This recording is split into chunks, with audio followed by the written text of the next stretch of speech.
ലോകത്ത് ചർച്ച ചെയ്യപ്പെടാത്ത ഒരു സാധനങ്ങൾ പോലും ഇല്ല. Everything is being discussed. ഒരു സംഭവം പോലും ഇല്ല. അല്ല, എനിക്ക് തോന്നുന്നു കുറച്ചു കാലമായിട്ട് ഭയങ്കരമായി ചർച്ച ചെയ്യപ്പെടുന്ന ഒരു സംഗതിയാണ് അധ്യാപകൻ, വിദ്യാർത്ഥി, വിദ്യാഭ്യാസം. പ്രത്യേകിച്ച് ഈ ഒരു റീസെന്റ് ആയിട്ടുള്ള കാലഘട്ടത്തിൽ ഏറ്റവും കൂടുതൽ ചർച്ച ചെയ്യപ്പെടുന്ന, ഇപ്പൊ കണ്ടിന്യൂസ്ലി വന്നുകൊണ്ടിരിക്കുന്ന മേഖല എന്ന് പറയുന്നത് എഡ്യൂക്കേഷൻ മേഖലയിൽ നടക്കുന്ന പ്രശ്നങ്ങളെ കുറിച്ചാണ് ഇപ്പോൾ വന്നുകൊണ്ടിരിക്കുന്നത്. ഞാനിപ്പോൾ ഈ കാറിൽ വരുന്ന സമയത്ത് റേഡിയോ നമ്മൾ ഓൾറെഡി വെക്കുമല്ലോ, അതിൽ പറഞ്ഞുകൊണ്ടിരിക്കുന്ന സബ്ജക്റ്റ് എന്താണെന്ന് വെച്ച് കഴിഞ്ഞാൽ, ഈ കുട്ടികൾ അധ്യാപകർ തമ്മിലുള്ള ഈ എന്തോ ഒരു പ്രശ്നം നടക്കുന്നു, ഈ സമൂഹത്തിൽ കുട്ടികൾക്കെതിരെ എന്തൊക്കെയോ ചൂഷണം നടക്കുന്നു, 2025 സ്റ്റാർട്ട് ചെയ്തപ്പോഴേക്ക് ഭയങ്കരമായിട്ടുള്ള പ്രശ്നങ്ങൾ, കുട്ടികൾക്കെതിരെ അതിക്രമം നടക്കുന്നു, വിദ്യാർത്ഥികൾക്കെതിരെ ചൂഷണം നടക്കുന്നു തുടങ്ങിയ കാര്യങ്ങളൊക്കെ കേട്ടുകൊണ്ട് ഞാൻ അങ്ങോട്ട് പോരണേ. അതായത് ഇപ്പോൾ നമ്മൾ ഈ കണ്ട ഒരു വീഡിയോ ഭയങ്കരമായിട്ട് വൈറലായി, ഒരുപാട് പേര് അതിൻ്റെ അടിയിൽ വന്ന് അതിനെ സപ്പോർട്ട് ചെയ്യുന്നു, അതിനെ എതിർക്കുന്നു. ഒരു പ്രിൻസിപ്പാളിന്റെ സ്വാഭാവികമായ മുറിയാണ്. ആ മുറിയിനകത്ത് അധ്യാപകന് നേരെ കുട്ടി എഴുന്നേറ്റ് ഭയങ്കരമായി ആക്രോശിക്കുകയാണ്. അതിന് മുമ്പ് നടന്നതും നമ്മളറിയില്ല, അതിന് ശേഷം നടന്നതും നമ്മളറിയില്ല. ആ ഒരു സിറ്റുവേഷൻ മാത്രം നമ്മൾ കണ്ടിട്ട് നമുക്ക് വിലയിരുത്താൻ പറ്റില്ല എന്താണ് അവിടെ നടന്നത്. ഒരു മനുഷ്യൻ അല്ലെങ്കിൽ ഒരാൾ ദേഷ്യം പിടിക്കുമ്പോൾ എന്ത് വേണമെങ്കിലും പറയും. ആ കുട്ടിയെ സംബന്ധിച്ചിടത്തോളം ആ കുട്ടിയുടെ ആ ഒരു മൊമെന്റിൽ ആഗ്രഹം അയാളുടെ മൊബൈൽ തിരിച്ചു കിട്ടുക എന്നുള്ളതാണ്. ആ സമയത്ത് അതൊരാൾ തടഞ്ഞു വെക്കുമ്പോൾ, ഉദാഹരണം പറയുകയാണെങ്കിൽ നമ്മൾ ഭക്ഷണം കഴിച്ചുകൊണ്ടിരിക്കുകയാണ്, അപ്പോൾ നമ്മൾ ഭക്ഷണത്തിലേക്ക് ഇങ്ങനെ കൈ കൊണ്ടുവന്നു, ആദ്യം ഒരാൾ പിടിച്ചു വെക്കും, നമ്മളൊന്നും പറയില്ല. രണ്ടാമത് പിടിച്ചാൽ നമ്മളൊന്നും പറയില്ല. മൂന്നാമത് പിടിച്ചാൽ സ്വാഭാവികമായും അയാൾ മൃഗമായി മാറും. ആ ഒരു തരത്തിലാണ് എന്താണ് പെട്ടെന്ന് ഈ കുട്ടി റിയാക്ട് ചെയ്തിട്ടുണ്ടാവുക. പക്ഷെ ചർച്ച വേറൊരു രൂപത്തിലേക്കാണ് പോകുന്നത്. അധ്യാപകനും വിദ്യാർത്ഥിയും തമ്മിൽ വലിയ ശത്രുതയുണ്ട്. അവർ തമ്മിൽ ഒരു തരത്തിലും സിങ്കാവുന്നില്ല, ഒരു തരത്തിലും അവരെന്താണ് ചേർന്ന് പോകുന്നില്ല, നല്ല വിദ്യാഭ്യാസം ലഭിക്കുന്നില്ല എന്ന രൂപത്തിലാണ് ചർച്ചകൾ പറയേണ്ട സാധനം എന്താണെന്ന് വെച്ച് കഴിഞ്ഞാൽ, എപ്പോഴും എല്ലാ സമയത്തും ഏത് സബ്ജക്റ്റ് വന്നാലും രണ്ട് വേർതിരിവുകൾ സംഭവിക്കാറുണ്ട്, ന്യൂജൻ, ഓൾഡ് ജൻ. അതിനെ കമ്പയർ ചെയ്തിട്ടാണ് ഈ പറഞ്ഞ ഭാഗികമായിട്ടുള്ള കാര്യങ്ങളൊക്കെ വരുന്നത്. അവിടെ നമ്മൾ മനസ്സിലാക്കാതെ പോകുന്നൊരു കാര്യം, എല്ലാ കാലത്തും ന്യൂജൻ ഉണ്ട്, എല്ലാ കാലത്തും ഓൾഡ് ജനും ഉണ്ട്. അപ്പോൾ ജനറേഷൻ്റെ പ്രശ്നങ്ങളല്ല ഇവിടെ സംഭവിച്ചുകൊണ്ടിരിക്കുന്നത്. നമ്മുടെ കാഴ്ചപ്പാട് പുതിയ തലമുറയായിട്ട് സിങ്ക് ചെയ്യാനുള്ള പ്രശ്നങ്ങളാണ് ഇവിടെ നടന്നുകൊണ്ടിരിക്കുന്നത് മൊത്തം. ഇപ്പം തന്നെ ഈ അധ്യാപകനും അതേപോലെ തന്നെ സ്റ്റുഡൻറ്റും തമ്മിലുള്ള ഒരു ഗ്യാപ്പ് എന്ന് പറയുന്നത് ഞാൻ മനസ്സിലാക്കിയെടുത്തോളം, സ്റ്റുഡൻ്റ് അത്ര പോലും വിവരമില്ലായ്മയും അല്ലെങ്കിൽ സ്റ്റുഡൻ്റ് കാണിക്കുന്ന പക്വത പോലും ഇപ്പോഴുള്ള അധ്യാപകർ കാണിക്കുന്നുണ്ടോ എന്ന കാര്യത്തിൽ ചില സംശയങ്ങളുണ്ട്. കാരണം സ്റ്റുഡൻ്റ് അങ്ങനെ പറഞ്ഞിട്ടുണ്ടെങ്കിൽ അത് തിരുത്തി കൊടുക്കേണ്ടത് നമ്മളാണ്, അല്ലാതെ നാട്ടുകാരെ കാണിക്കുകയും അങ്ങനെ. ഞാൻ ആ അധ്യാപകനെതിരെ മാത്രം സംസാരിക്കുന്നതല്ല, മൊത്തം ഞാനടക്കമുള്ള എല്ലാ അധ്യാപക സമൂഹത്തോടും പറയാനുള്ളത്, നമുക്ക് തിരുത്താൻ പറ്റുമായിരുന്നു. ആ കുട്ടിയെ സമൂഹത്തിൻ്റെ പൊതുധാരയിലേക്ക് കാണിച്ചു കൊടുക്കുകയും ആ വീഡിയോ ഷെയർ ചെയ്യുകയും ചെയ്യുന്നതോട് കൂടിയിട്ട് ഒരു കുട്ടിയുടെ ലൈഫേ ഇല്ലാണ്ടാവാൻ സാധ്യതയുണ്ട്. അപ്പം നമ്മൾ നശിപ്പിക്കുന്ന ഒരു കുട്ടിയല്ല, ഒരു ജീവിതത്തെയാണ്, ഒരു ജീവനെയാണ്. ആ നശിപ്പിക്കുന്ന ചിന്താഗതിയാണ് നമ്മൾ ശരിക്കും മാറ്റേണ്ടത്. അതിൽ വലിയൊരു വിഷയമായിട്ട് തോന്നുന്നത് അപ്ഡേഷൻ്റെ വിഷയമാണ്. ഈ ഓൾഡ് ജനും ന്യൂ ജനും എല്ലാ കാലത്തും ഉണ്ടെങ്കിലും അപ്ഡേഷനിൽ വലിയ വിഷയമുണ്ട്. കാരണം കുട്ടികൾ എന്ന് പറയുന്നത് 2021 കുട്ടിയല്ല 25-ൽ, 24 കുട്ടിയല്ല 25-ൽ. അവർ ഭയങ്കരമായ അപ്ഡേഷൻ ചെയ്യാൻ, ലോകത്ത് നടക്കുന്ന എല്ലാ കാര്യങ്ങളെക്കുറിച്ചും അവർ സെർച്ച് ചെയ്യാൻ, എന്താണ് പുതിയതായി സംഭവിക്കുന്നത്, അല്ലെങ്കിൽ ലോകത്തുണ്ടായിട്ടുള്ള മാറ്റങ്ങൾ എന്താണ്. ഓരോ ആളുകളും, ഈവൻ അവർ ഇഷ്ടപ്പെടുന്ന ഒരു കളിക്കാരൻ്റെ നെറ്റ്വർത്തും അയാളുടെ ഫാമിലി സ്റ്റാറ്റസും എല്ലാം അവർക്കറിയാം. പക്ഷെ നമ്മുടെ അധ്യാപകരെ ഞാൻ ആരെയും കുറ്റപ്പെടുത്തുകയല്ല, അപ്ഡേഷൻ പലർക്കും ഇല്ല. അതായത് അവർ 80കളിലും 90കളിലും പഠിച്ച വിക്ടോറിയ കോളേജിൻ്റെയും അതേപോലെ ബാക്കിയുള്ള കോളേജിൻ്റെ ഒക്കെ മനോഹരമായ കഥകൾ പറഞ്ഞ് അവിടെ കുട്ടികൾ നിൽക്കണമെന്ന് വാശി പിടിക്കുന്ന ഒരു കാലമാണ്. പക്ഷെ കുട്ടികൾ ഇവിടെയൊന്നുമല്ല, അവർ ഓക്സ്ഫോർഡിലും അതേപോലെ ലണ്ടനിലും കാംബ്രിഡ്ജിലും അവിടെയൊക്കെ കയറി ഇറങ്ങി അവിടുത്തെ സ്വപ്നങ്ങളൊക്കെ മനസ്സിൽ കണ്ടു പഠിക്കുന്ന കുട്ടികളാണ്. തീർച്ചയായും ഈ കുട്ടികളെ ശ്രമിക്കുമ്പോഴാണ് ഈ പ്രശ്നം വരുന്നത് ഞാൻ മനസ്സിലാക്കുന്നത്. ഇപ്പോൾ പല സാഹചര്യങ്ങളിൽ നിന്ന് കുട്ടികളായിരിക്കും. അപ്പോൾ ആ കുട്ടിയല്ല വേറെ ഏത് കുട്ടികളാണെങ്കിലും, ഇപ്പം ഞാൻ വരുന്ന സാഹചര്യത്തിൽ നിന്നായിരിക്കില്ല മാഷ് വരുന്നതും. എല്ലാ ജീവിത സാഹചര്യങ്ങളും അവർ സംസാരിക്കുന്ന ലാംഗ്വേജസൊക്കെ ആ കുട്ടിയിൽ നിന്ന് വരുന്ന സാധനമല്ല, അതിൻ്റെ അടിവേരിൽ തൊട്ട് നമ്മളത് ക്ലീൻ ചെയ്യേണ്ടതായിട്ടുള്ള ആവശ്യമുണ്ട്. എല്ലാ അധ്യാപകർക്കും എല്ലാ കുട്ടികളിലേക്ക് അത് എത്തിക്കാൻ പറ്റില്ല എന്നുണ്ടെങ്കിലും ചില കാര്യങ്ങളിൽ നമുക്ക് മാറ്റം വരുത്താൻ പറ്റും. നമ്മളുടെ ചെറിയ ശ്രദ്ധ കൊണ്ട് നമുക്കത് മാറ്റിയെടുക്കാൻ പറ്റും. ഈ വിഷയം തന്നെ നമ്മൾ എടുത്തു പറയുകയാണെങ്കിൽ, നമ്മൾ ആ കുട്ടിയെ ട്രീറ്റ് ചെയ്യേണ്ട രീതി ഇതല്ലായിരുന്നു എനിക്ക് തോന്നിയിട്ടുണ്ട്.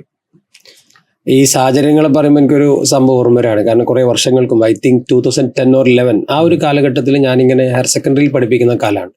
അപ്പോൾ നമ്മുടെ ക്ലാസ് ടൈം 9:30 ആണ്. എന്നെ സംബന്ധിച്ചിടത്തോളം കുട്ടികൾ ലേറ്റായി വരിക എന്ന് പറഞ്ഞാൽ ക്ഷമിക്കാൻ പറ്റാത്ത കുറ്റമാണ്. പഠിച്ചിട്ടില്ല അല്ലെങ്കിൽ വേറെ അതൊന്നും എന്നെ ഒരു പ്രശ്നമുള്ള കാര്യമില്ല. ബട്ട് പങ്ക്ച്വാലിറ്റി നിർബന്ധമുള്ളൊരു കാലമാണ്. അപ്പോൾ ഒരു കുട്ടി എല്ലാ ദിവസവും വളരെ വൈകിട്ടാണ് വരിക, വളരെ വൈകി വരും. ഞാൻ ചിലപ്പോൾ 1-2 ചൂരൽ പ്രയോഗമൊക്കെ നടത്തും, ഇപ്പോഴൊന്നും മിണ്ടൂല, അങ്ങനെ പോവും. ഇത് നിരന്തരം തുടർന്നപ്പോൾ എനിക്ക് തന്നെ മടുത്തു, ഇങ്ങനെ വൈകി വരുന്നത്. അപ്പോൾ ഒരു ദിവസം ഞാൻ ആരും കാണാതെ ഓഫീസിൽ കൊണ്ടുപോയിട്ട് അവനോട് സംസാരിച്ചു, നീ എന്താണ് ഇങ്ങനെ വൈകുന്നത്, എന്തെങ്കിലും റീസൺ ഉണ്ടെങ്കിൽ പറയും. ആ സമയത്താണ് അവൻ പറയുന്നത്, എൻ്റെ വീട്ടിൽ ഞാനും ഉമ്മയും മാത്രമേ ഉള്ളൂ, ഫാദർ നമ്മളെ കൂടെ ഇല്ല. ഫാദർ വല്ലപ്പോഴും വന്ന് പോകുന്ന ആളാണ്. But my mother is pregnant, she's more than ഒരു 8-9 months ക്യാരിയിങ് ആണ്. അപ്പൊ ഞാൻ വീട്ടിലെ എല്ലാ ജോലികളും ചെയ്തു തീർത്ത് ഉമ്മക്കുള്ള എല്ലാ സാധനങ്ങളും റെഡിയാക്കി വെച്ചിട്ടാണ് കോളേജിൽ വരുന്നത്. അതുമാത്രമല്ല, എൻ്റെ ബസ്സിന് എൻ്റെ വീട്ടിൽ നിന്ന് ഏകദേശം 10-30 minutes നടക്കണം. അതുകൊണ്ടാണ് ഞാൻ ലേറ്റ് ആയി പോകുന്നത്. അപ്പൊ നമുക്ക് ഉണ്ടാകുന്ന ഒരു ഫീലിങ്സ് ഉണ്ട് അതുവരെ. കാരണം ഈ ഒരു സർട്ടിഫിക്കറ്റിനപ്പുറത്ത് ആ കുട്ടിയിൽ ഉണ്ടായുള്ള ഒരു moral education, how to love mother. ആ കുട്ടിക്ക് വേണമെങ്കിൽ പോയി പണി നോക്കുമെന്ന് പറയാം ഉമ്മയോട്. പക്ഷെ എന്നതിനപ്പുറത്ത് എനിക്കൊരു പുതിയ ഒരാൾ എൻ്റെ കൂട്ടുകാരനായി അല്ലെങ്കിൽ എൻ്റെ അനിയനായി അനിയത്തിയായി വരാനിരിക്കുന്ന ഒരാളെ സ്വീകരിക്കാൻ ആ ഒരു മദറിനോട് കാണിക്കുന്ന ഒരു ഇഷ്ടം, ഇറ്റ്സ് ഓസം. പിന്നെ നമുക്കൊന്നും പറയാനില്ല. പിന്നെ അവനോട് നീ തോന്നുമ്പോ വന്നു എന്ന് പറഞ്ഞിട്ട് എന്താണ്. പക്ഷെ ആ പറഞ്ഞതിന് ശേഷം കൃത്യമാണ്, തോന്നുമ്പോ വന്നെന്ന് പറഞ്ഞതിന് ശേഷം വളരെ കൃത്യമാണ്. 9:25 അവിടെ എത്തും. ഞാൻ ചോദിച്ചപ്പോൾ പറഞ്ഞു, സാറ് പറഞ്ഞപ്പോൾ എനിക്ക് തോന്നി ഞാൻ കുറച്ചുകൂടി നേരത്തെ ജോലി എടുക്കണം. ഞാൻ എൻ്റെ ഉറക്കം കുറച്ച് നേരത്തെ ആക്കിയപ്പോൾ എന്താണ് എനിക്ക് നേരത്തെ വരാൻ പറ്റി എന്ന് പറയുന്ന ഒരു കൺസെപ്റ്റ്. പിന്നീട് ഞാൻ ആ കുട്ടിയെ കണ്ടിട്ടേ ഇല്ല. ഓൾമോസ്റ്റ് 10 years ഒക്കെ ആയി. എവിടെയെങ്കിലും ഉണ്ടാവുമായിരിക്കും. പറഞ്ഞൊരു കാര്യത്തിൽ എനിക്കൊരു പെട്ടെന്ന് എനിക്ക് സ്ട്രൈക്ക് ചെയ്തൊരു സാധനം എന്താ വെച്ചാൽ, മാഷ് പറഞ്ഞില്ലേ ചൂരലായിട്ട് നിൽക്കുന്ന ഒരു കാലഘട്ടം. ചൂരലായിട്ട് നിൽക്കുന്ന കാലഘട്ടത്തിൽ നിന്ന് ഇപ്പൊ നമുക്ക് ഒരു കുട്ടിയെ സ്റ്റെയർ നോക്കാൻ പോലും പറ്റില്ല. അതെ അതെ അല്ലെ? അപ്പൊ നോക്കിക്കഴിഞ്ഞ പ്രശ്നം. എന്റെ മാഷ് തുറച്ചു നോക്കി എന്ന് പറഞ്ഞിട്ട് പോലും കേസസ് വരാൻ സാധ്യതയുള്ള ഒരു കാലഘട്ടത്തിലൂടെ നമ്മൾ പോയിക്കൊണ്ടിരിക്കുന്നത്. അപ്പോ ആ കാലഘട്ടം മനസ്സിലാക്കി കുട്ടികളെ ട്രീറ്റ് ചെയ്യേണ്ട രീതിയിൽ വലിയ മാറ്റം വരുത്താൻ നമുക്കുണ്ട്. ഈ ചൂരലൊക്കെ എടുക്കുന്നതിനെ പറ്റി ഇപ്പൊ ചിന്തിക്കാൻ പോലും പറ്റും മാഷിന്? വിവരറിയും. അപ്പോ അതിൽ 2 കാര്യങ്ങളുണ്ട് കേട്ടോ. അങ്ങനെ എടുക്കാതെ ആയിട്ടാണോന്ന് അറിയില്ല, ഇപ്പൊ നടക്കുന്ന ആത്മഹത്യകൾ പോലും ചെറിയ കുട്ടികൾ ചെറിയ ഇഷ്യൂസിന്റെ പേരിൽ ആത്മഹത്യ ചെയ്യുന്ന എത്രയോ കേസസായി കഴിഞ്ഞ 1 week നമ്മൾ കേട്ടോണ്ടിരിക്കുന്നു. അതിന്റെ ഒരു വിഷയം എന്ന് പറഞ്ഞാൽ കുട്ടികൾ ഫിസിക്കലി ഭയങ്കരമായി ഡെവലപ്പ് ആവുന്നുണ്ട്. ഡെവലപ്പ് ആവുന്നില്ല. അതിന്റെ റീസൺ കാരണം അറിയോ? മാഷ് ഇപ്പൊ പറഞ്ഞ ഈ ചൂരൽ പ്രയോഗങ്ങള് നമ്മളെ മെന്റലിയും ഫിസിക്കലിയും സ്ട്രെങ്തയും ചെയ്യാൻ ഉപയോഗിച്ചിട്ടുണ്ടായിരുന്നു അല്ലെ? ഭയങ്കരമായിട്ട് ഉപകരിച്ചിട്ടുണ്ടെന്ന് ഞാൻ വിശ്വസിക്കുന്നത്. അതിന്റെ ഒരു ഉദാഹരണം ഞാൻ പറഞ്ഞുതരാം. അതായത് നമുക്കൊരു അടി കിട്ടുമ്പോൾ ഒരാൾ കൂട്ടത്തിൽ എങ്ങനെ എനിക്ക് ചമ്മി നിൽക്കാം, അത് ഭയങ്കര ഇമ്പോർട്ടന്റ് ആണ്. ഒരാൾ കൂട്ടത്തിൽ ഇങ്ങനെ അടി കിട്ടുമ്പോൾ ഈ വേദന വന്നിട്ടും എങ്ങനെ ചമ്മി നിൽക്കാം എന്ന് പറയുന്ന ഒരു സാധനം ഉണ്ടല്ലോ. അതെങ്ങനെ ചിലപ്പോ കണ്ണിന്ന് ചെറുങ്ങനെ ഇങ്ങനെ വെള്ളം വരുന്നുണ്ടാവും, ഒരു സ്മോൾ ഒരു ചെറിയ little drops as coming from the eyes. But mentally we are strong, ഭയങ്കര സ്ട്രോങ് ആയിട്ട് നിൽക്കുകയാണ്. അങ്ങനെ ഒരു വളർന്നു വരുന്ന ഒരു അവസ്ഥയുണ്ടല്ലോ. മെന്റലി ഡെവലപ്ഡ് ആവുന്നില്ല കുട്ടികൾ. ഫിസിക്കലി ഓക്കെ ആണ്, അവർക്കറിയാം എങ്ങനെ സൗന്ദര്യം ഉണ്ടാക്കണം, എങ്ങനെ അടിപൊളിയാവണം, എങ്ങനെ മെയിൻറ്റെയിൻ ചെയ്യണം, എങ്ങനെ ഫിറ്റ്നസ് ഉണ്ടാക്കണം എന്നൊക്കെ അറിയാം. കാരണം അവര് നമ്മുടെ ചെറിയ കാലത്തൊക്കെ നമ്മുടെ മാക്സിമം പോയാൽ ഒരു ബോളിവുഡ്, അതിനപ്പുറത്ത് നമ്മൾ പോയിട്ടില്ല. പക്ഷെ അതിലും പ്രശ്നമുണ്ട് പക്ഷേ ഞാൻ മനസ്സിലാക്കിയെടുത്തോളം ഫിസിക്കലി അവര് സൗന്ദര്യവർദ്ധക വസ്തുക്കളൊക്കെ മാഷ് പറഞ്ഞാൽ ഉപയോഗിക്കുന്നുണ്ടാവാം. പക്ഷെ അവർക്ക് ഈ പെയിൻ സംഭവിക്കുമ്പോൾ ചെറിയ തല്ലലുകൾ പോലും അവർക്ക് ചെറിയ പെയിൻ പോലും ഫിസിക്കലി ആയിക്കോട്ടെ മെന്റലി ആയിക്കോട്ടെ ചെറിയൊരു പെയിൻ പോലും അവർക്കത് അക്സെപ്റ്റ് ചെയ്യാൻ ഭയങ്കര ബുദ്ധിമുട്ടാണ്. ഇപ്പോൾ എൻ്റെ വീടിൻ്റെ അടുത്ത് അല്ലെങ്കിൽ ഞാനിപ്പോൾ കണ്ടുവരുന്ന ഒരുപാട് സിറ്റുവേഷൻസ് ഉണ്ട്. അതിൽ എടുത്തു പറയേണ്ടത് അമ്മ ചീത്ത പറഞ്ഞതിൻ്റെ പേരിൽ കഴിഞ്ഞൊരു വാർത്ത കണ്ടു. ഒരു ലേറ്റ് ആയതിൻ്റെ പേരിൽ വിദ്യാർത്ഥിനിയെ, ഒരു പെൺകുട്ടി നേരം വൈകിയതിൻ്റെ പേരിൽ വീട്ടിലെത്തിയത് ചോദ്യം ചെയ്ത മാതാവ്, അമ്മ ചോദിച്ചതിൻ്റെ അമ്മയോ അച്ഛനോ ചോദിച്ചതിൻ്റെ പേരിൽ ആ കുട്ടി ആത്മഹത്യ ചെയ്യുക. നേരം വൈകിയത് എന്തെന്ന് ചോദിക്കുമ്പോഴത്തേക്ക് ആത്മഹത്യ ചെയ്യാൻ പോകുന്ന തരത്തിലേക്ക് നമ്മുടെ കുട്ടികളുടെ മെന്റൽ സിറ്റുവേഷൻ മാറ്റിയിട്ടുണ്ടെങ്കിൽ ഇവിടുത്തെ എഡ്യൂക്കേഷൻ സിസ്റ്റത്തിന്റെ പോരായ്മ തന്നെയാണെന്ന് ഞാൻ വിശ്വസിക്കുന്നത്. എഡ്യൂക്കേഷൻ സിസ്റ്റം മീൻസ് സ്കൂളിൽ നിന്ന് കിട്ടുന്ന എഡ്യൂക്കേഷൻ മാത്രമല്ല, വീട്ടിൽ നിന്ന് നമ്മൾ കൊടുക്കുന്ന മോറൽ എഡ്യൂക്കേഷൻ തൊട്ടിട്ട് നമ്മുടെ എൻ്റയർ എഡ്യൂക്കേഷൻ സിസ്റ്റം മാറേണ്ടതായിട്ടുണ്ട്. തീർച്ചയായും ഉണ്ട്. അതായത് നമ്മൾ ഓരോ വർഷവും പുതിയ അക്കാഡമിക് ഇയർ ഒക്കെ തുടങ്ങുമ്പോൾ നമ്മുടെ ചർച്ച പാഠപുസ്തകത്തിലെ ചേഞ്ചുകളെ കുറിച്ചാണ്, സിലബസ് പരിഷ്കരണത്തെ കുറിച്ചാണ്. പക്ഷെ അവരെ മെന്റലി ഫിസിക്കലി ഒരു ക്രിയേറ്റീവ് അല്ലെങ്കിൽ സ്കിൽഡ് ഓറിയന്റഡ് ആയിട്ടുള്ള കുട്ടികളാക്കി മാറ്റാനുള്ള പുതിയ സംവിധാനത്തെ കുറിച്ചുള്ള ചർച്ചകൾ വരാറുണ്ട്. പക്ഷെ അതെവിടെ എത്താറില്ല. നമ്മൾ ഇപ്പോഴും ടിപ്പിക്കലായിട്ട് തന്നെയാണ്. കാരണം സ്കൂൾ തുടങ്ങിയ 1ാം ദിവസം തന്നെ അധ്യാപകൻ വന്നു കൊടുക്കുന്നത് 200 പേജുള്ള നോട്ട് ബുക്ക്. കുട്ടികൾ നോട്ട് ബുക്ക് ഒന്നും വേണ്ടാന്ന് പറയുന്ന കാലത്തിലേക്ക് ഞങ്ങൾക്ക് ടാബൊക്കെ മതി, ഞങ്ങൾ PDF എടുത്ത് പഠിച്ചോളാം. ഇവിടെ അത് പറ്റൂല. നിങ്ങളുടെ കൈപ്പടയിൽ എഴുതിയ നോട്ട് തന്നെ പഠിക്കണമെന്ന് പറഞ്ഞ് 200 പേജുള്ള വരെയുള്ളത് വരെ ഇല്ലാത്തത് ആ ഒരു സിസ്റ്റത്തിൽ തന്നെയാണ് ഇപ്പോഴും പോകുന്നത്. അതെന്തുകൊണ്ടാണ് മാഷ് ചിന്തിച്ചിട്ടുണ്ടോ? നമ്മുടെ ഭരണപക്ഷത്തിരിക്കുന്ന അല്ലെങ്കിൽ നമ്മളെ ഭരിക്കുന്ന ആളുകൾ 25 വർഷം ഇപ്പോഴും പുറകില. ഞാൻ മനസ്സിലാക്കിയിടത്തോളം അറ്റ്ലീസ്റ്റ് ഒരു 25 വർഷമെങ്കിലും പുറകില്ല. അങ്ങനെ 25 വർഷം പുറകിൽ ചിന്തിക്കുന്ന ഒരാൾക്ക് എങ്ങനെയാണ് വിദ്യാഭ്യാസ രംഗത്തും അല്ലെങ്കിൽ മറ്റുള്ള രംഗത്തും ഒരു പുതിയ സംഭവം കൊണ്ടുവരാൻ പറ്റുക? പുതിയ ആശയങ്ങൾ ഇവിടെ കൊണ്ടുവരാൻ പറ്റുക? പുതിയ ആശയങ്ങൾ ചിന്തിക്കുന്ന അല്ലെങ്കിൽ പുതിയ ആശയങ്ങൾ ഡെവലപ്പ് ചെയ്യാൻ പറ്റുന്ന ആളുകളാണ് നമ്മളെ ഭരിക്കുന്ന പക്ഷത്തിരിക്കേണ്ടെന്നാണ് ഞാൻ വിശ്വസിക്കുന്നത്.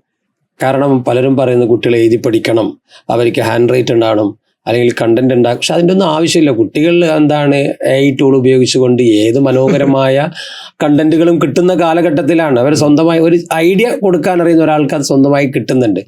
ആ രൂപത്തിൽ തന്നെ കുട്ടികൾ പഠിക്കണം എന്ന് പറയുന്ന പിടിവാശിയിലേക്ക് പോവുകയാണ്. അവരെ ഞാൻ ഒരു പ്രത്യേകത, ഈ ന്യൂ ജനറേഷൻ എന്ന് പറയുന്ന പുതിയ കാലത്തിന്റെ കുട്ടികളുടെ ഒരു പ്രത്യേകത എന്ന് പറഞ്ഞാൽ ഒരാളുടെ അണ്ടറിൽ നിൽക്കാൻ അവർക്ക് താല്പര്യമില്ല. Most of them are thinking about to be entrepreneur. എനിക്ക് എന്തെങ്കിലും സ്വന്തമായി ഉണ്ടാക്കണം എന്ന് ചിന്തിക്കുന്ന കുട്ടികളാണ്. എൻ്റെതായ കാര്യങ്ങൾ. അതുകൊണ്ടാണ് നിങ്ങൾ ശ്രദ്ധിച്ചൊന്നറിയില്ല, കുട്ടികളെല്ലാവരും ഒരു 10 വയസ്സ് കഴിഞ്ഞാൽ തന്നെ ഭയങ്കര എൻ്റർടൈനായി ജീവിക്കുന്ന ആളുകളാണ്. അവർ സ്വന്തമായി ഹോട്ടലിൽ പോകുന്നുണ്ട്, ഭക്ഷണം കഴിക്കുന്നുണ്ട്, സ്വന്തമായി ചെറിയ ചെറിയ ട്രാവലിങ്സ് നടത്തുന്നുണ്ട്. വീട്ടിൽ ചില പറഞ്ഞിട്ടുണ്ടോ ഇല്ലെന്നൊരു രണ്ടാമത്തെ വിഷയമാണ്. നമ്മൾ വൈകുന്നേരം ബീച്ചിലൊക്കെ പോയാൽ കാണാൻ ഒരു 15 വയസ്സിൽ താഴെയുള്ള ഒരു വലിയൊരു ആൾക്കൂട്ടമായിട്ട് കുട്ടികൾ അവിടെ ഇരുന്ന് ഭയങ്കരമായി. അപ്പോൾ അങ്ങനെ ഒരു ചിന്തയിലാണ്. അപ്പോൾ പ്രത്യേകിച്ച് ഒരാളുടെ അണ്ടറിൽ നിൽക്കാൻ താല്പര്യമില്ലാത്ത കുട്ടികൾ നമ്മൾ വീണ്ടും പോയി ഭരിക്കുകയാണ്. എടാ നീ അങ്ങനെ ചെയ്യും, എടാ ഇങ്ങനെ ചെയ്യുമെന്ന് പറയുമ്പോൾ കുട്ടികൾ ഉള്ളുകൊണ്ട് പറയുന്നുണ്ട് ഇതൊന്നും പറ്റിയ കാര്യമല്ല. അതിന് മെയിൻ റീസൺ എന്താണെന്ന് അറിയാം. പക്ഷെ ഞാൻ മനസ്സിലാക്കിയെടുത്തോളം എക്സാക്ട് ആണെന്ന് അറിയില്ല, എന്നാലും ഞാൻ മനസ്സിലാക്കിയെടുത്തോളം റീസൺ ഫോണിലെ സ്ക്രീൻ ടൈമാണ് കുട്ടികളെ ചേഞ്ച് ചെയ്യിപ്പിക്കുന്നത്. 30 സെക്കൻഡ്സ് റീൽസിലാണ് ഓരോ കുട്ടിയുടെ ലൈഫ് ഇപ്പോൾ ഉള്ളത്. അപ്പൊ അത്രയും ഫാസ്റ്റ് ആയിട്ട് കുട്ടി ചിന്തിക്കുന്നത്. ഈ 30 സെക്കൻഡ്സിൽ ആര് ചെയ്ത് എന്ത് കാണിക്കുന്നോ അത് കോപ്രായമാണെങ്കിലും നല്ലതാണെങ്കിലും ചീത്തയാണെങ്കിലും അത് അനുകരിക്കാൻ, അവനത് ഇഷ്ടപ്പെട്ടിട്ടുണ്ടെങ്കിൽ അവനത് അനുകരിക്കാൻ തയ്യാറാവുകയും അവൻ അതിന്റെ പിന്നാലെ ഓടുകയും ചെയ്യുക. അതിപ്പോ എനിക്ക് തോന്നുന്നു 3 വയസ്സ് മുതൽ 4 വയസ്സുള്ള കുട്ടികൾ പോലും അതിന് പ്രിപ്പറേഷൻ ഇപ്പോഴേ തുടങ്ങിയിട്ടുണ്ട്. അപ്പൊ ശരിക്കും നമ്മുടെ പാഠപുസ്തകങ്ങളിൽ നിന്ന് ഓരോ ഇമ്പോർട്ടന്റ് ഭാഗം 1.5 മിനിറ്റ് റീലുകളാക്കി തീർച്ചയായും അതിലേക്ക് ശരിക്കും മാഷ് അതിലേക്ക് എത്തി കാര്യം. കാരണം ഒരു ജീവൻ തുടിക്കുന്ന പോലെയുള്ള ചിത്രീകരണമൊക്കെ നടത്തിയിട്ട് 1.5 മിനിറ്റിലെ റീലുകൾ. ഉദാഹരണം പറഞ്ഞുതരാം, ഒരു ജഡത്വം, ഫിസിക്സിൽ പഠിപ്പിക്കുന്ന ഒരു സാധനമാണ് ജഡത്വം എന്നാൽ എന്ത്. ഒരു ബസ്സിലൂടെ നിങ്ങൾ യാത്ര ചെയ്യുന്നു, ബസ് പെട്ടെന്ന് ബ്രേക്ക് അടിക്കുന്നു, നിങ്ങൾ മുന്നോട്ട് പോകാൻ നോക്കുന്നു, അതിനാണ് ജഡത്വം. അത് ശരിക്കും ഒരു മനോഹര ഒരു ബസ്സിനകത്ത് കയറി നല്ല സ്പീഡ് പോകുന്നു, ബ്രേക്ക് അടിക്കുന്നു, അങ്ങനെ ഒരു ചിത്രീകരണത്തിലൂടെ ഒരു 1.5 മിനിറ്റ് റീലാക്കി കൊടുത്താൽ കുട്ടിയൊക്കെ മനസ്സിലാവും ഇതാണ് ഫിസിക്സ് പറയുന്നത്. കാണാതെ ഇങ്ങനെ പഠിക്കണ്ടല്ലോ. ഞാൻ 8ാം ക്ലാസ്സിലും 9ാം ക്ലാസ്സിലും 10ാം ക്ലാസ്സിലും പഠിക്കുമ്പോൾ 7 നേരെ നമ്മൾ പോകുന്ന 8ലോട്ടാണ്. 8ൽ നിന്ന് നമ്മൾ പോയിട്ട് നമുക്ക് എന്താണ് ഫിസിക്സ് എന്നറിയില്ല, എന്താണ് കെമിസ്ട്രി എന്നറിയില്ല. ബയോളജി പിന്നെ നമ്മുടെ ജീവിത സാഹചര്യങ്ങളാണ് നമുക്ക് അറിയാൻ പറ്റും. പക്ഷേ ഈ ഫിസിക്സ്, കെമിസ്ട്രി, മാത്സ് ഒക്കെ ഏറ്റവും ടഫ് ആവാനുള്ള റീസൺ ഞാനിപ്പോൾ എൻ്റെ എന്നെ പഠിപ്പിച്ച ടീച്ചേഴ്സിനെ കുറ്റം പറയുന്നതല്ല. പഠിപ്പിക്കുന്ന ടീച്ചേഴ്സ്, ഞാൻ ഈ ഫിസിക്സ് എൻ്റെ ജീവിതത്തിൽ എങ്ങനെയാണ് അപ്ലൈ ചെയ്യുന്നത് എനിക്കറിയില്ല, എന്തിനൊക്കെയാണ് അപ്ലൈ ചെയ്യുന്നത് അറിയില്ല. കെമിസ്ട്രി ഞാൻ എന്തിനാണ് അപ്ലൈ ചെയ്യുന്നത് അറിയില്ല. മാത്സ് ഇതിനൊക്കെ എങ്ങനെയാണ് റിലേറ്റഡ് ആയെന്നുള്ള എനിക്കറിയില്ല. ടീച്ചർ വരുന്നു, ബോർഡിൽ എഴുതുന്നു, പഠിപ്പിക്കുന്നു, എന്തോ പറഞ്ഞു പോകുന്നു, എക്സാമിന് എങ്ങനെയൊക്കെയോ നോക്കി എഴുതിയിട്ട് പാസ്സാവുന്നതല്ലാതെ ഇതൊക്കെ എൻ്റെ ജീവിതവുമായിട്ട് ബന്ധപ്പെട്ട കാര്യങ്ങളാണ്, ഇതൊക്കെ ഞാൻ റിലേറ്റഡ് ആയിട്ട് പഠിക്കുന്ന കാര്യങ്ങളാണെന്ന് ഒരാളും എനിക്ക് പറഞ്ഞു തന്നിട്ടില്ല. ഞാനത് വഴിയെ മനസ്സിലാക്കിയെടുത്താണ്. അപ്പോൾ ഞാൻ ഇപ്പോൾ പഠിപ്പിക്കുന്ന ഫിഷറീസ് അക്കാഡമിയിൽ അങ്ങനെ ഒരു കുട്ടിക്ക് ഒരു ബുദ്ധിമുട്ടുണ്ടാവരുന്നുള്ള ചിന്ത കൊണ്ടാണ് ഞാനാണ് കോഴ്സുകൾ മൊത്തം ഡിസൈൻ ചെയ്തത്. സോ ഞങ്ങളുടെ ക്ലാസ്സുകളൊക്കെ പോയിക്കൊണ്ടിരിക്കുന്നത് എങ്ങനെ ഒരു കുട്ടിക്ക് സ്ക്രീൻ ടൈം കുറച്ചിട്ട് കുട്ടികളിലേക്ക് ഈസിയസ്റ്റ് ആയിട്ട് കൺസെപ്റ്റ് എത്തിക്കാം എന്നുള്ളതാണ് ഞങ്ങളുടെ ഐഡിയോളജി. അത് ഞാൻ കേട്ടിട്ടുണ്ട്. ഫ്യൂച്ചർ പ്ലസ് അക്കാഡമിയിൽ 10ാം ക്ലാസ് പാസ്സായ ഒരു കുട്ടിയോട് സംസാരിക്കുമ്പോൾ അവൻ പറഞ്ഞിട്ടുണ്ട്, ഞാൻ ഈ സ്കൂൾ മടുത്ത് നിർത്തിയതാണ്, പക്ഷെ എനിക്ക് SLC വേണമെന്ന് തോന്നിയപ്പോഴാണ് ഞാൻ ഫ്യൂച്ചർ പ്ലസ് അക്കാഡമിയെ കുറിച്ച് അറിയാതെ ചേരുന്നത്. പക്ഷെ വളരെ മനോഹരമായി എനിക്ക് പാസ്സാവാൻ പറ്റി. ഞാനിനി അവിടെ തന്നെ +2 ഡിഗ്രിയും ചെയ്യുന്നൊക്കെ കുട്ടി പറയുന്നുണ്ട്. So you have given A wonderful എന്താ പറയാ ഒരു കോൺഫിഡൻസ്. അത് മനോഹരമായി ഫ്യൂച്ചർ പ്ലസ് അക്കാഡമി കൊടുക്കാൻ പറ്റി. തീർച്ചയായും അതിന്റെ റീസൺ ഇപ്പൊ മാഷ് പറഞ്ഞു തന്നെയാണ് അതിന്റെ ഒരു കാരണം ഞങ്ങൾ കൊടുക്കുന്നത് ഇപ്പൊ പറഞ്ഞതുപോലെ കുട്ടികൾക്ക് എങ്ങനെ മാറുന്ന കാലത്തിനനുസരിച്ച് മാറുന്ന എഡ്യൂക്കേഷൻ എങ്ങനെ കുട്ടികൾക്ക് കൊടുക്കുക എന്നുള്ളതാണ് ഞങ്ങളുടെ ഐഡിയോളജി. അല്ലാതെ ഈ പറഞ്ഞതുപോലെ വീണ്ടും പഴയൊരു ചട്ടക്കൂട് തന്നെ ഇരുന്ന് ഞങ്ങൾ പഠിച്ചതുപോലെ തന്നെ നിങ്ങൾ പഠിച്ചാൽ മതി എന്നുള്ള ചിന്തയെ ഞങ്ങൾ മാറ്റി. എങ്ങനെയാണോ പുതിയ തലമുറയ്ക്ക് വേണ്ടത്, എത്രയും എളുപ്പത്തിൽ കിട്ടുക, എത്രയും ഫാസ്റ്റായിട്ട് കിട്ടുക എന്നുള്ളതാണ് പുതിയ തലമുറ ചിന്ത. ആ ചിന്തയിലൂടെ തന്നെയാണ് നമ്മൾ നമ്മുടെ എഡ്യൂക്കേഷൻ കൊടുത്തുകൊണ്ടിരിക്കുന്നത്.